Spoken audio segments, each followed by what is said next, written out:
I left the vision to John. Thank you, John. Thank you, John. I'm working on this. Visionless tosser, I don't know. Look, I'll come back to some of the points. The reason I focused on those two issues, without a vision, I'm sorry. The reason I focused on those two is because at the moment they are so critical over this next 12 months that we've almost got to shape the movement up. And the two issues I said was basically expansion at Heathrow and how we mobilise around that. Because we're now being steamrolled by the industry at the moment.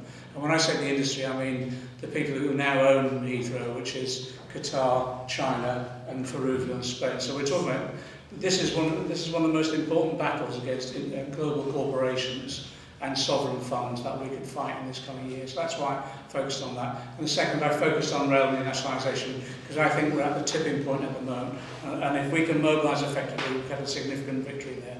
Of securing some commitment from the Labour Party, backed by community campaigns and other left organisations, including the Greens, swinging behind. And if in the next general election we are in the same situation where it's a hung parliament and parties negotiating, that coalition of trade unions, the left and the Greens in those negotiations could put this on the agenda to ensure that it's implemented. So that's why I concentrated on those two things. But let's talk about the vision, but in very practical terms. 30 years ago, as a GLC councillor, I was the chair of finance, and my job was to deliver the funding for Dave Wetzel, some of you may have heard of him, who was the chair of transport in the GLC, and to implement what we considered was, actually it was more than the social democratic transport policy, it was a socialist transport policy. And actually we went out and campaigned before the election around our vision for London. And actually many of the things that people are now quoting as good examples of what London does were built in those 5 years. Quite remarkable. And it wasn't just about transport. We had a vision for the planning of someone mentioned planning, for planning of a capital city. That's why we were abolished, basically. And just what happened was that the discussion that we had, we were part of that discussion about in and against the state. Can you remember that discussion? The idea was, as socialists, you go inside. The state isn't an institution. It is an institution, but it's a relationship as well, a relationship of dominance. So a group of us in against the state groups, and we go within the state and you transform the relationship from one of dominance to one of democratic control. So working within the state, you transform it in that way. Might have been naive, but it was the first stage of moving on to a further confrontation at the national level, of capital at the national level, coinciding with other disputes like the miners' strike, etc.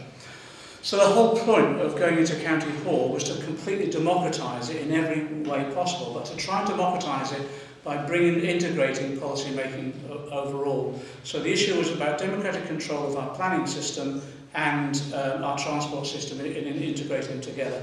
Based upon, remember, funding through direct taxation.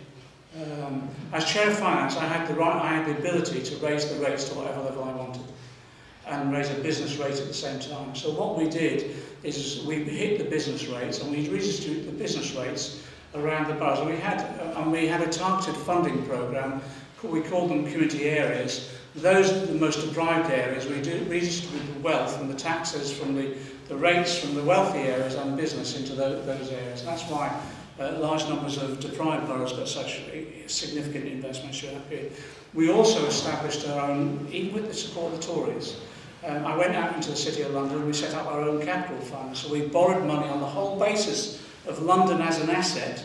We borrowed on the through the City of London. We got possibly the cheapest rates in the world, and we put it into a capital fund. And over the years, we then paid out from our own capital fund at even lower rates. So actually, it was a way in which you planned the London economy on a socialist basis, recognising that you were engaged within a capitalist system as well. What then happened is we decided that we would look at our overall planning policies, invest in the long term of opening new lines and enhancing existing lines to where we wanted people to live and work. And the whole policy was around people living and working in the same area and not having to travel around the capital city.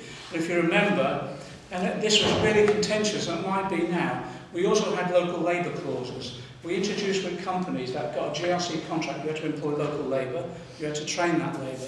Now there's issues there around, that could be used against certain types of workers, but it was a way of making sure that we got some investment back into the capital. And in some ways, enhancing the skills base in London rather than just drawing it in from all over, sucking it in from the rest of the country. But it was contentious, that one. And eventually they took us to court and ruled it illegal.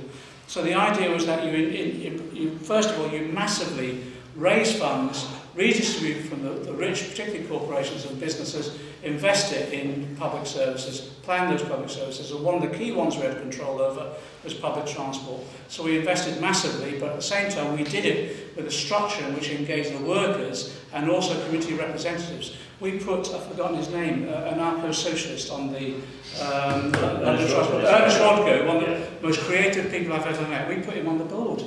He turned up in his jeans, off his bike and all that. Who the fuck is that? And so actually, as Ernest, he's a well-known anarcho-socialist. And actually, he was the one who disciplined them. No, you can't. This is how ordinary people do. And also, we ensured there were consultative forums on every level in terms of the trade unions. We consulted workers via the trade unions, not as separately from them. And we invested in public transport. We also developed a policy. Even at that stage, we were looking at the ideas of car controls. We didn't have the powers to introduce congestion charges or anything like that. That came much later under Livingston. But even then, we were looking at how you make it car-free and what car controls were, and looking at rationing processes. Even then, we were investing in the cycling campaign, and it was Livingston who eventually implemented one of the ideas that we had way back then, which was Boris Bikes. They called Boris Bikes, but actually they're developed by Ken in advance of him. And we went through all of those issues around how do you get people out of their cars. First of all, you reduce fares, so you make cheap fares. But in addition to that, how can we redistribute wealth in another way, which actually is reducing the fares burden on working class people? And how do you pay for that? You redistribute wealth in the taxation system. And actually, it was well in advance. And I give Dave and others their due on all this. My job was just to provide them with the money. It was well in advance of some of the early debates on climate change, etc. It was just seen as good transport policy. And back in it was even building on some of the stuff that Herbert Morrison talked about when the London LCC was there too. So there is a vision, and we've actually implemented that vision for 5 years in London. And as I say, it set the foundations for a lot of things that people now enjoy. But it was rolling that out. And if you look at what happened, for example, in South Yorkshire, a Labour-controlled metropolitan authority as well, they were the first with the low fares policy. And it was about that investing. And we argued then about reopening railway lines that had been closed down under Beeching and trying to, again, do that within a national system. But it comes down to the fact that you have to own and control to be able to plan things effectively. And the reason that aviation is in the mess it is, and it is so counteracting everything we're campaigning on around climate change and environmental improvements, is because BAA was denationalised, sold off, so there's now competition between individual airports. Those individual airports are owned by corporations, global corporations and sovereign funds that are looking for short-term profits and couldn't care shit about the long-term environmental issues.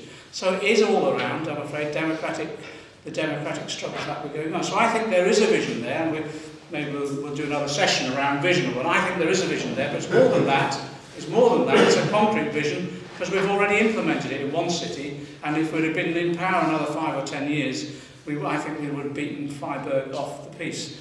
Well, you mentioned with regard to vulgarisation. I don't like the concept of vulgarisation. What we call it is popular. We use popular language all the time, and the way we got that popular language, believe it or not, is that I introduced market techniques. I introduced a company called BNP, Bowen Mosley and Pollitt, and they were the first advertising agency that worked within the local government. And I brought them in, and we basically said, we're not going around doing qualitative groups, focus groups, or polling. We're not going around saying, what do you want us to say?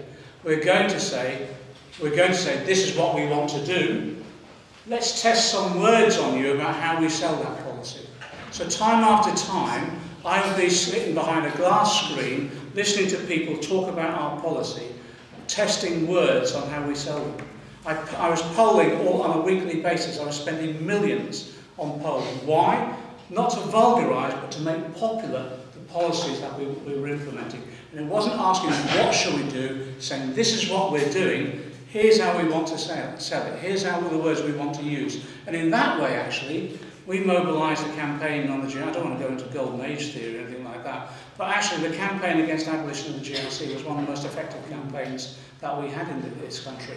And it was all on the basis of one slogan, which I rejected time and time again every time they brought it to me, which was "Say no to no say."